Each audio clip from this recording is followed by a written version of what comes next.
Eu sei que você já sentou, mas eu vou pedir para você mais uma vez ficar de pé, só que dessa vez em reverência à leitura da palavra do Senhor, que será feita no livro de Deuteronômio, capítulo 11, versículo 18 apenas.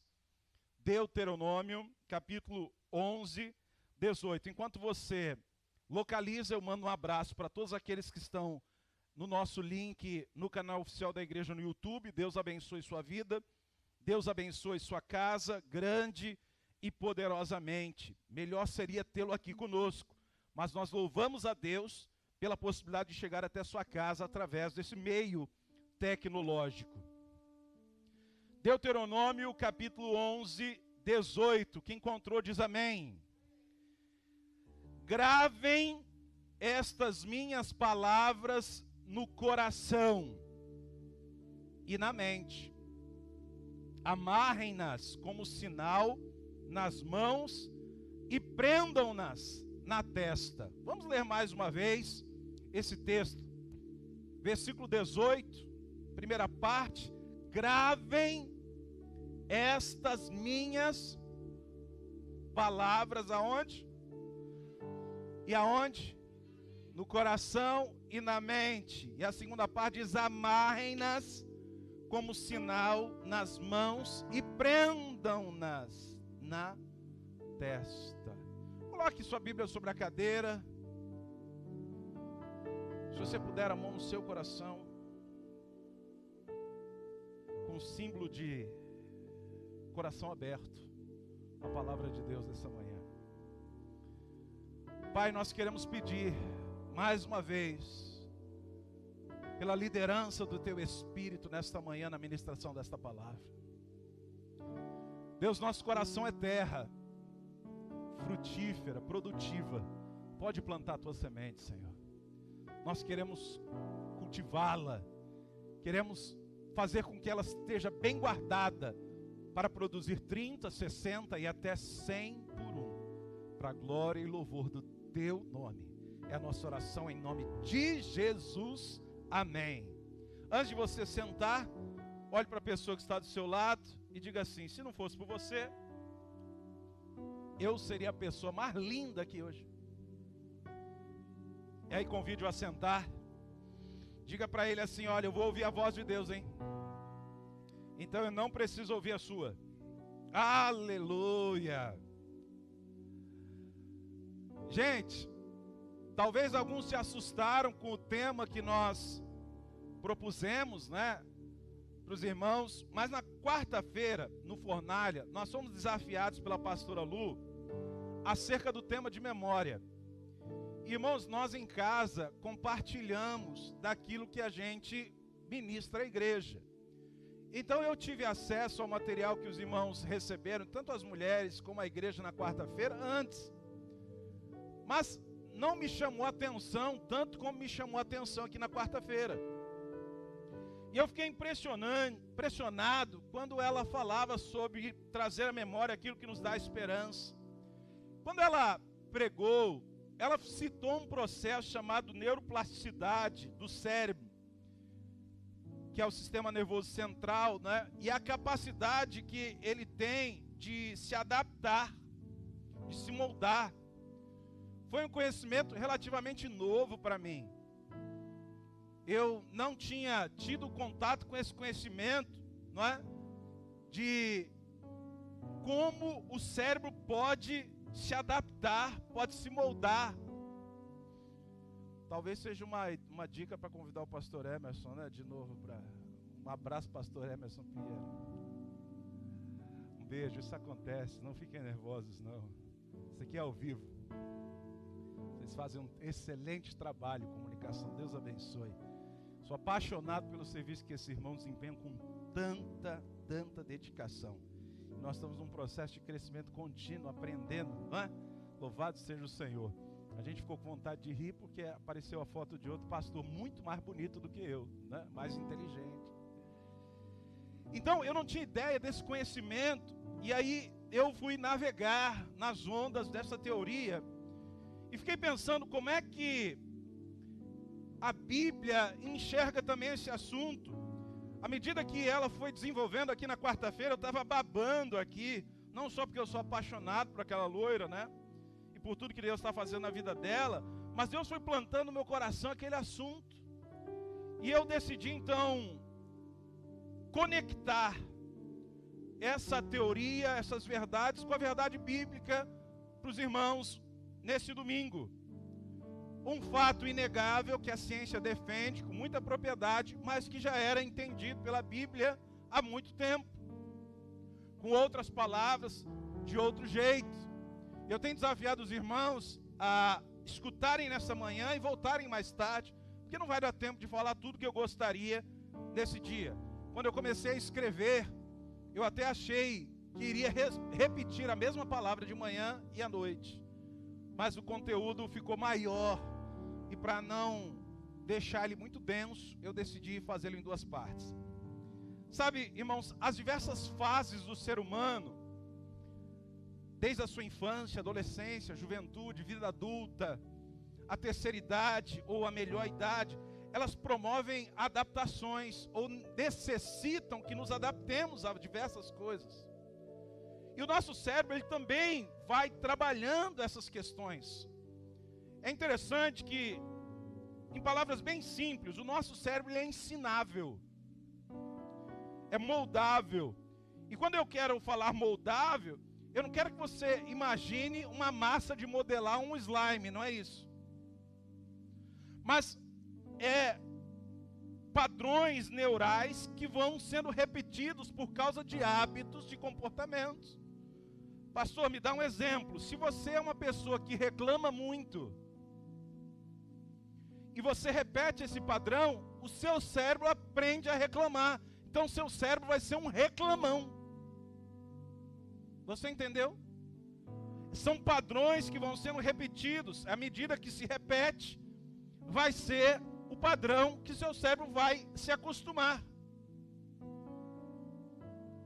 Se você é uma pessoa que consegue enxergar o copo sempre meio cheio ou mais para cheio, você vai enxergar a vida com mais otimismo de quem enxerga apenas a metade do copo mais vazia.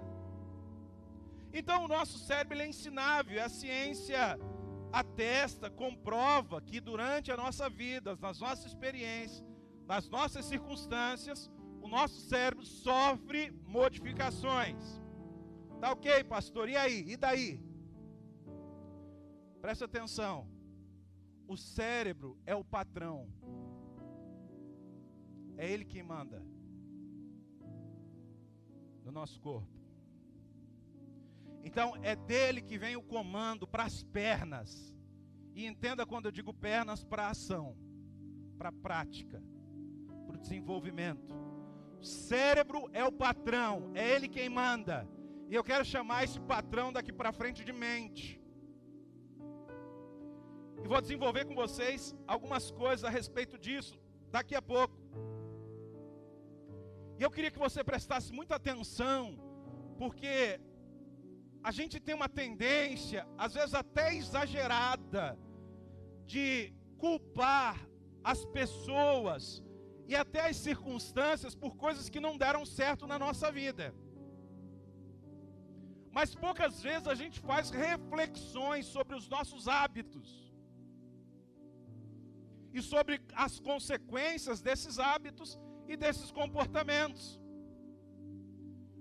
Olha o que Moisés, ao exortar o povo à obediência e o amor, porque esse é o contexto de Deuteronômio capítulo 12, amor e obediência, quais são as duas coisas? Só para ver se você está acordado, amor e obediência. Ele diz o seguinte: gravem estas minhas palavras no coração e na mente, e amarrem elas como sinal nas mãos e prenda na testa. O texto vai continuar. Ele deve ser ensinado aos filhos. Moisés diz: ensine aos seus filhos. Quando vocês estiverem caminhando, quando vocês estiverem se divertindo, quando vocês estiverem jantando, lanchando, almoçando, onde vocês estiverem, ensine a sua família a respeito dessa palavra. Por onde você for, aproveite todos os momentos da sua vida para ensinar a sua família a palavra. Ou seja, a palavra deve ocupar todo o tempo e todo o espaço na vida dos irmãos. Diferente de outras áreas da nossa vida, irmãos, como o seu trabalho, por exemplo, a vida cristã não é uma parte da sua vida, é um estilo de vida. Quem entende assim? Deixa eu explicar para você o que significa isso. Um estilo de vida não é algo que você vive em um momento e para, mas é algo que você adota para viver cotidianamente. Então a oração, você não só ora porque você vem à igreja, você ora porque você é crente e você quer falar com Deus, amém ou não? Você não lê a Bíblia porque você vem à igreja e alguém pede para você ler a Bíblia. Você lê a Bíblia porque a Bíblia alimenta a sua alma e te conecta com Deus, amém ou não? Você está entendendo o que eu estou dizendo? Independe de você estar aqui ou não. O trabalho, ele pode ser estressante. Você sai do seu trabalho e diz, agora eu não vou mais pensar em trabalho. Você pode fazer uma dinâmica do tipo assim, está dando muito estresse lá no seu trabalho. Você sai de lá no horário determinado, você chega perto da sua casa, encontra uma árvore, abraça a árvore e diz, árvore, eu vou deixar todos os problemas do meu trabalho com você aqui hoje. Amanhã, quando eu passar, eu pego. Você não precisa levar o problema do seu trabalho para casa. Precisa? Não precisa. Só leva quem quer. Fica lá. Mas a vida espiritual, ela está conosco todo o tempo. E é isso que Moisés está falando. Olha, aonde vocês forem e o que vocês fizerem, aproveitem para ensinar aos seus a palavra do Senhor. E havia uma razão para isso. Essa repetição, essa insistência, falar muito. Por quê? Você vai entender a partir de agora. O que isso tem a ver com a neuroplasticidade do cérebro? Como é que a mente é trabalhada com essa questão de repetição? Como que ela se acomoda diante dessas repetições? Então há 3 palavras no versículo que nós lemos, que eu vou destacar, tanto agora como à noite. Uma agora e 2 à noite. Pastor, do versículo todo, você só vai destacar 3 palavras, são elas, gravar, coração e mente. Quais foram? Você decorou rápido. Olha que coisa interessante. Se eu perguntar para você daqui a pouco, é capaz de você lembrar. Quais foram as 3 palavras? Quais eram mesmo? E se fosse de trás para frente? Você provavelmente vai lembrar disso daqui a pouco, quando você sair daqui. Moisés, ao dizer gravar, ele utiliza-se de um termo hebraico que deixaria os cientistas da neuroplasticidade perplexos se eles tivessem visto isso antes. Nós estamos falando dos tempos patriarcais, de muito tempo atrás, milhares e milhares de anos. Quando ele utiliza a palavra, ele coloca a palavra moldar. Então a palavra gravar aqui, originalmente é a palavra moldar. Então quem está ouvindo o que Moisés está falando, está escutando ele dizer, moldem o coração e a mente. Moldem. Aqui já tem uma lição. Você molda normalmente baseado num outro modelo, sim ou não? Você pode até moldar, criar um modelo seu, mas a modelagem seguinte tem que ser baseada num padrão já existente. Senão é uma peça única, não um modelo. Então, moldem. E embora seja desconhecido para nós, o quanto aquele povo naquela época tinha ideia de como era o desenvolvimento cerebral. E não se engane, irmãos, apesar da ciência estar evoluída, aquele povo era um povo muito inteligente, até porque eles tinham dúvida, perguntavam para Deus, Deus respondia. Muito mais rápido do que nós. Moisés mesmo falava face a face com Deus. Será que naqueles dias e dias que ele passou ao lado de Deus, eles não falaram sobre as sinapses cerebrais ou os neurônios? Ou a neuroplasticidade do cérebro? Eu não sei, nós não sabemos. Mas o fato é o seguinte, quando Moisés escreve, ele quer dizer exatamente isso. molde o seu cérebro, ao insistir no estudo, ao insistir na prática, ao insistir no ensino, ao insistir na vivência com a palavra de Deus, você modela a sua mente à vontade de Deus. Você entendeu ou não? Ao insistir na prática, porque sou eu fazendo o que Deus quer.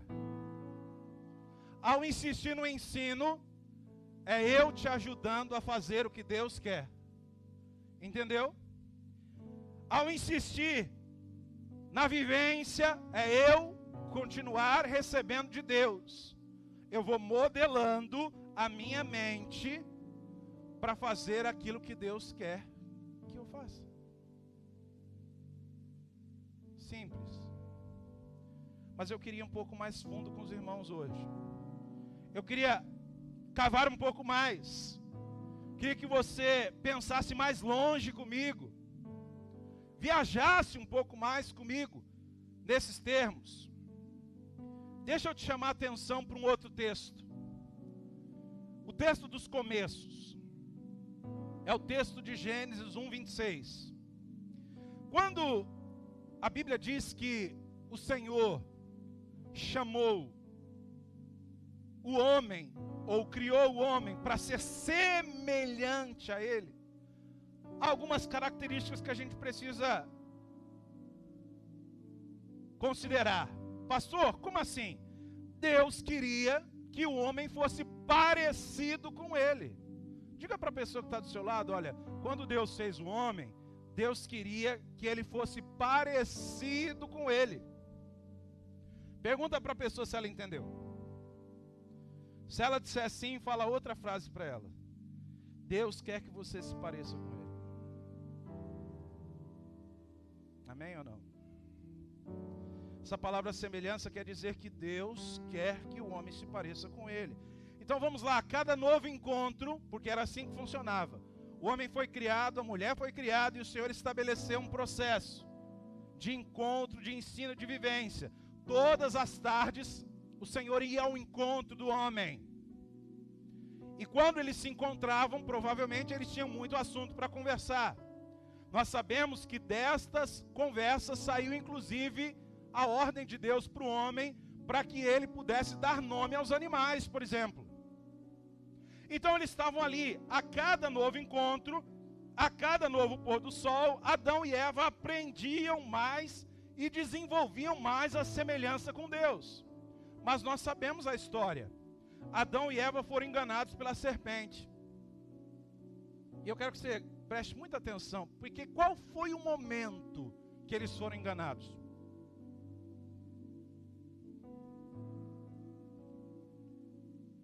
No momento em que outra fonte de informação passou a ter espaço na vida dele. Como assim, pastor? Satanás não podia obrigar eles a comerem. Satanás não podia dizer assim: Adão, Eva, eu obrigo vocês a comerem essa fruta agora. Podia fazer isso? Então eles precisavam moldar o pensamento, ele precisava moldar o pensamento deles. Então, do momento em que a brecha, a legalidade acontece, outra fonte de informação começa a trabalhar na mente. Irmão, eu queria muito que você entendesse isso, porque isso aqui é uma resposta para um monte de coisa na nossa vida. Um monte de coisa. Até porque consumir 5 minutos de notícia ruim na televisão garante para você 5 horas de imunidade baixa. Você entendeu o que eu acabei de dizer? 5 minutos de tragédia, de notícia que tem gente que ama, garante a você 5 horas de imunidade baixa. Porque o que vende é notícia ruim, você sabe disso, né? A mídia mostra coisa boa que viraliza, que todo mundo está mostrando, que é para poder navegar na onda. Mas normalmente, a maior parte da mídia é notícia ruim. Quando você começa a permitir que outra fonte de informação, que não as coisas de Deus, aquilo que edifica, comecem a ter espaço na sua vida, você começa a se interessar, buscar aquilo ali, você vai permitindo que a sua mente seja moldada. E o que acontece? Satanás convence com argumentos eles a pecarem. Ele não obrigou. Eles decidiram pecar, você entendeu? Ninguém pode obrigar você a pecar. Ninguém. Você pode até dizer assim: ah, eu fiz isso por causa de fulano de tal, ou por causa do capeta, ou por causa de não sei o que. Ainda assim, jogando a culpa em outro, um dia você vai ter que descobrir que a autorresponsabilidade, quando a gente erra, sempre é nossa. Não adianta culpar o outro. E aí o que vai acontecer, irmãos? Pensam comigo. Após Satanás colocar em xeque a ordem de Deus, ele usa uma brecha que Eva já tinha dado. Como assim, pastor? Eva vai dizer que ela achava a fruta atraente, então ela já andava flertando com a fruta, e que ela imaginava, olha o poder da mente, que aquela fruta era boa ao paladar. Você está entendendo onde eu estou querendo chegar com os irmãos? Preste atenção nisso. Importante. Importante. Ela já flertava. E aí ela começou, ela viu a fruta e disse: que delícia. Você já passou por isso, irmão? Aquele cheiro maravilhoso de fome. Alguém já sentiu o cheiro de fome? Não estou falando de cheiro da tua comida predileta, não. Estou falando de cheiro de fome. Você sabe o que é cheiro de fome? Quem sabe o que é cheiro de fome? É quando qualquer coisa desce. Sabe como é que é cheiro de fome? Já sentiu cheiro de fome? E quando você meteu a colher, quase não desceu, porque não era do teu gosto? Já aconteceu? Foi convencido pelo cheiro? Eva foi convencida pelo pensamento. Parece que é gostoso. E tem mais uma coisa. Agora a contribuição de Satanás. Desejável para adquirir conhecimento do bem e do mal. Olha que coisa interessante. Eles tinham uma fonte. Qual era a fonte? Deus. Encontro com Deus. Busca na presença de Deus. Prática das coisas que Deus fala. De repente eles dão uma brecha, começam a receber informações que vêm da parte de Satanás. Satanás vai usar o que já tinha sido dado brecha. O interesse pela fruta, o que ela achava da fruta, e agora o convencimento pelo argumento. Moldou a cabeça. Então, aprenda uma coisa muito importante. Satanás não pode te fazer pecar, porque ele não te domina. Mas ele sempre vai oferecer ferramentas para que você peque. Pegou? Satanás não pode fazer você pecar, mas ele vai te dar as ferramentas para você pecar. E sabe, irmãos, o que aconteceu aqui? O que estava moldando o pensamento de Adão e Eva todas as tardes? A santidade de Deus. A presença de Deus. As legalidades que eles deram trouxe o pecado. E agora o pecado começou a moldar a mente. Note que o pecado trouxe dificuldades. Como assim, pastor? Até então, Adão e Eva não tinham medo.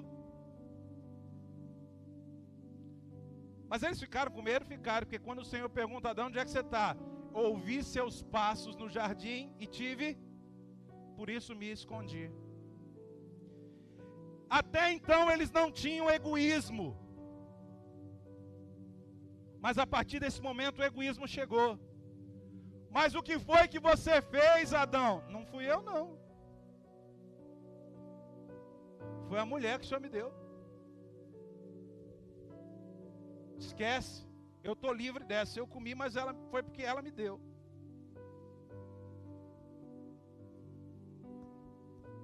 E discórdia, né? Que aí começa a vir uma série de brigas. a visão deles ficou deturpada, a tal ponto que eles começaram a enxergar problema. Presta atenção, aonde não tinham, onde não tinha. Meu irmão, vigia na terra aí agora. A nossa mente pode fazer com que a gente enxergue problema onde não tem. Eles estavam nus. Quanto tempo? A gente não sabe, não é? Mas já devia fazer algum tempo, né? Só que agora a nudez começou a ser um problema. Mas até então não era. Não tinha a conotação maldosa que eles acabam de ver. A mente deles foi transformada. Surgiram pensamentos que eles não tinham, problemas que não existiam. E pior do que tudo isso, irmãos, as consequências. Olha como é que a nossa mente, e o inimigo sabe disso, pode ser trabalhada com aquilo que a gente permite que entre em nós. Quero que você entenda a importância do que Moisés está falando ao povo. Quando ele diz gravar ou moldar a mente, facilmente alguém poderia até ficar comovido, hein? Porque quando Eva vai falar com Deus, ela diz assim, mas eu fui enganada. Quem não se comove com alguém que foi enganado? Inclusive, a palavra enganar aqui é a mesma palavra que é utilizada para ser assaltado. Ela diz, eu fui assaltada, eu fui enganada, eu fui ludibriada, eu fui iludida. Ela justifica dizendo, eu fui iludida.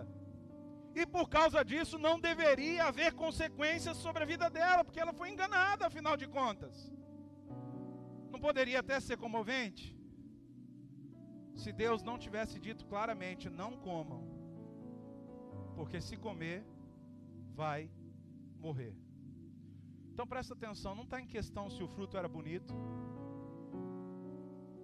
não está em questão se o fruto é gostoso, não está em questão se o fruto é ruim, não está em questão se o fruto é amargo, não está em questão se o fruto é doce, não está em questão se o fruto traz discernimento do bem ou do mal.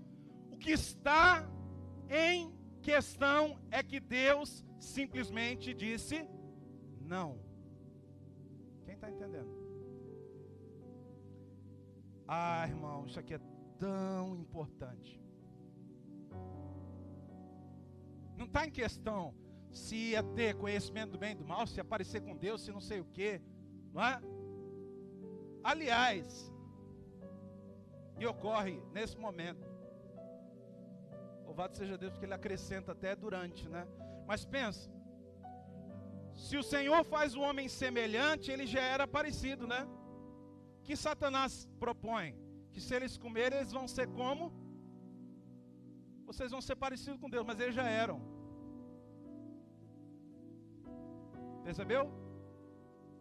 Deus já tinha feito eles assim. E olha que coisa interessante, então não está em questão se é bom, se é ruim, se faz isso, se faz aquilo. Não, Deus disse não. E eu tenho que aprender uma coisa importante. A minha opinião, ela pode ser linda. Sua opinião pode ser linda, maravilhosa, tremenda. Mas é a vontade de Deus que mais importa. Pegou? A gente pode ter um monte de argumento maravilhoso, pode defender teses tremendas sobre como fazer isso, aquilo, outro, mas Deus é quem tem a palavra do sim ou do não. Então a questão era não. Satanás sempre vai tentar argumentar, mandar informações para tentar moldar a sua mente para você ir contra a vontade de Deus. Sabe o que vai nos garantir? É a ter vontade de Deus moldada na nossa mente. Percebeu? Ele vai mandar informação para tentar te moldar, mas se você já tiver moldado, vai bater e vai voltar, não vai entrar. Então o que vai garantir é ter uma mente moldada. Infelizmente a gente está vivendo num mundo tão relativista, que as pessoas acham que dá para negociar princípios bíblicos. Mas eu queria dar uma informação para os irmãos: não dá. Porque Deus não colocou na mesa para discutir comigo e com você. Ele deu ordens. Ninguém é obrigado a servir a Deus, amém? Mas pelo contrário, nós somos salvos pela graça, mediante o dom de Deus, presente, favor imerecido. Por mais que doa ouvir isso, irmão, acredite, tem que ser do jeito de Deus e não do meu. Tem que ser do jeito de Deus e não do seu. Mas a boa notícia é aquilo que eu já não faço, não falo há muito tempo aqui, pastor. Do jeito de Deus é melhor. Só que eu quero acrescentar nessa manhã uma coisa muito importante para os irmãos. Eu quero acrescentar um aspecto bem relevante que vai te ajudar até nos seus relacionamentos interpessoais. É o aspecto dos limites. Quando Deus estabeleceu a árvore do conhecimento do bem e do mal, às vezes a gente pergunta acha que Deus colocou lá para tentar o homem, mas a Bíblia diz que Deus não tenta ninguém, e por ninguém pode ser tentado, porque não há maldade em Deus. Amém? Na verdade, quando Deus coloca a árvore do conhecimento do bem e do mal, Ele coloca para estabelecer um limite no relacionamento. Pega aí. Como assim, pastor? Irmão, até na nossa vida pessoal, se você não estabelecer limites nos seus relacionamentos, quando você infringe os limites, sempre tem consequência. Por exemplo, nós não temos uma relação com Deus de iguais. Ele é Deus e nós somos os servos, amém ou não? Então Deus diz: até aqui você vai, você não passa daqui. Por quê? Porque eu sou Deus. E eu sendo Deus, eu digo não. Ponto. Acabou. Esse é o meu limite contigo. Não passa. Passou, tem consequências. É assim que funciona. A Bíblia vai dizer que o pecado traz consigo um salário. Qual é o salário? O salário do pecado é a... Então, sempre que há pecado, há morte. Como no caso de Adão e Eva, nem sempre a morte física imediata, mas a morte dos sonhos, dos projetos, às vezes de sementes que já foram plantadas, estavam para ser colhidas, às vezes a morte dos próprios relacionamentos. Como assim, pastor? Olha o que a Bíblia diz, lá em Isaías, no capítulo 59, se não me engano, versículo 2, salvo engano. São os vossos pecados que fazem separação entre vós e o vosso Deus. O Senhor disse: não há outro limite, porque nada pode nos separar do amor de Deus. Mas o limite do relacionamento é o pecado. Pecou, o relacionamento fica esquisito. Tem que pedir perdão para restaurar. Entenda? O que está acontecendo? Pensa comigo, a fonte de Deus na sua vida vai falar sempre para você: fica dentro dos limites. A fonte do mal vai dizer sempre para você: ultrapasse os limites. Por que o inimigo quer que você ultrapasse os limites? Porque ele sabe da experiência que ele tem. O que o inimigo fez? Ultrapassou os limites, você lembra? O que o inimigo queria? Ele orgulhou-se, queria o lugar de... Mas Deus tinha permitido que ele tivesse o lugar dele. Para os seres criados também não tinha um limite? Tinha um limite. Infringiu o limite, sai da minha presença. Cai 1/3 dos anjos que se rebelaram. Então o inimigo quer que você faça a mesma coisa. Infrinja os limites para que você perca a presença. A palavra vai dizer: permaneça nos limites que Deus estabeleceu, e você permanece na presença. O inimigo vai dizer: não, infrinja. Em suma, quando eu leio Moisés dizendo gravem, eu leio ele dizendo: nossa mente é ensinável. Portanto, garanta que suas fontes de pensamento, informações, sejam divinas, para que você possa agradar a Deus e ser abençoado por Ele. Você entendeu? Garanta que as fontes que lhe dão informações sejam fontes abençoadas, para que a sua mente continue no caminho, para que seu cérebro, na sua neuroplasticidade, se amolde à vontade do Senhor. Olha que eu nem fui para o Novo Testamento ainda, né, irmãos? Já pensou se eu fosse? Alguém lembrou, por exemplo, de Romanos 12 aí, enquanto eu estava pregando? Mas nem vou chegar lá, que não vai dar tempo. Mas eu queria falar mais uma coisa para os irmãos. Aliás, duas coisas muito importantes.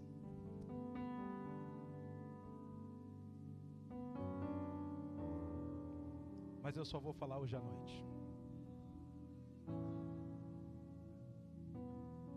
Aleluia. É uma série. Série acaba assim, Diácono Marcos, na expectativa do que vem depois. Senão o pessoal não assiste os próximos episódios. Avise para os irmãos maratonarem aí hoje à tarde a mensagem de manhã, para vir preparado para a noite. Tenho certeza que o Senhor vai continuar acrescentando algumas coisas muito preciosas para nós. Sabe, irmãos, essa é uma daquelas palavras, e eu baixei aqui, deixa que eu aumento. Toquei aqui no volume, fui eu. Essa é uma daquelas palavras que eu gostaria muito que você, de vez em quando, desse uma olhada. Porque ela explica e resolve alguns problemas na nossa vida. A gente lembrar o que está sendo colocado na nossa mente. E o que está motivando os nossos dias, a nossa caminhada. Eu quero abençoar quem está na internet, agradecer a Deus pela sua vida. Sei que nós vamos encerrar essa live nesse momento. Quem sabe você possa estar conosco aqui para o encerramento dessa minissérie hoje à noite, em nome de Jesus. Um beijo no seu coração. Deus abençoe grande e poderosamente a sua vida.